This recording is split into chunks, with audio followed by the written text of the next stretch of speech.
ایمان افروز کہانی عنوان ایمان کا سفیر از قلم ریحان انصاری احمد کا تعلق لاہور کے ایک متوسط گھرانے سے تھا۔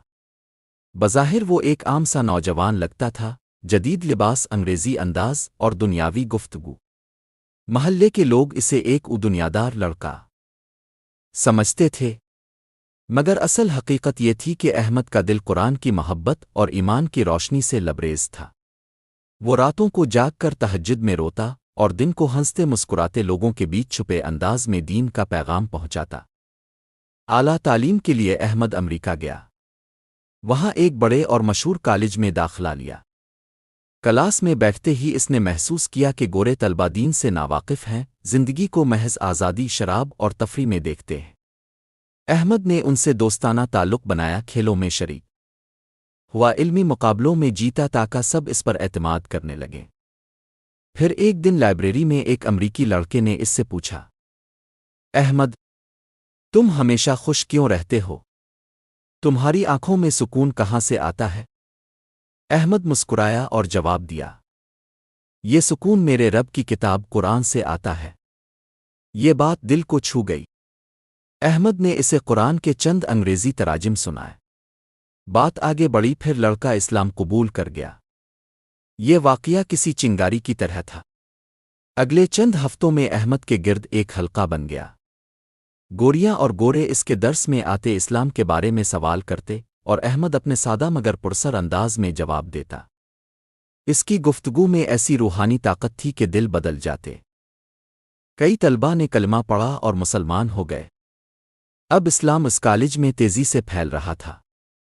ابتدا میں انتظامیہ نے نظر انداز کیا، مگر جب کمر جماعتوں اور ہاسٹلوں میں اذانیں گونجنے لگیں اور درجنوں طلباء باجماعت نماز پڑھنے لگے تو معاملہ دباؤ میں آ گیا۔ کالج نے احمد کو بلا کر کہا، یہ سب یہاں ممکن نہیں، تمہیں فوراً نکالا جاتا ہے۔ یہ خبر جنگل کی آگ کی طرح پھیل گئی۔ اگلے دن 100 سے زیادہ امریکی طلباء کالج کے دروازے پر دھرنے میں بیٹھ گئے۔ ہاتھوں میں پلے کارڈز تھے، ہمیں احمد چاہیے، اسلام ہمارا حق ہے۔ دباؤ اتنا بڑا کہ انتظامیہ کو پسپا ہونا پڑا اور احمد کو واپس بلایا گیا۔ مگر یہ جیت زیادہ دیر قائم نہ رہ سکی۔ کچھ قوتیں احمد کے بڑھتے ہوئے اثر و رسوخ سے خوفزدہ تھیں۔ وہ دیکھ رہے تھے کہ ایک غیر ملکی لڑکا ان کے نوجوانوں کے دل جیت رہا ہے۔ سازش رچی گئی۔ ایک رات جب احمد نماز عشاء کے بعد مسجد سے ہاسٹل لوٹ رہا تھا، اچانک گولیوں کی آواز گونجی۔ احمد زمین پر گر پڑا اور کلمہ شریف پڑھتا ہوا جہاں سے گزر گیا۔ اگلی صبح جب طلبہ کو خبر ملی، پورا کیمپس سوگ میں ڈوب گیا۔ گورے اور گوریاں جنہوں نے اس کے ہاتھ پر اسلام قبول کیا تھا، وہ روتے ہوئے کہہ رہے تھے، احمد چلا گیا مگر اس کا دیا ہوا ایمان ہم سے کوئی نہیں چھین سکتا۔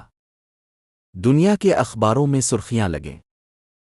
ایک مسلم نوجوان نے علم اور ایمان کے ذریعے امریکی طلبہ کے دل جیت لیے اور اپنی جان قربان کر دی۔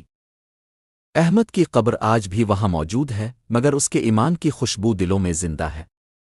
وہ ظاہری طور پر دنیادار نظر آتا تھا، مگر حقیقت میں وہ ایمان کا سفیر تھا، جس نے اپنے کلام اور کردار سے ان گوروں کو مسلمان کیا اور اپنی شہادت سے اسلام کے پیغام کو ہمیشہ کے لیے زندہ کر دیا۔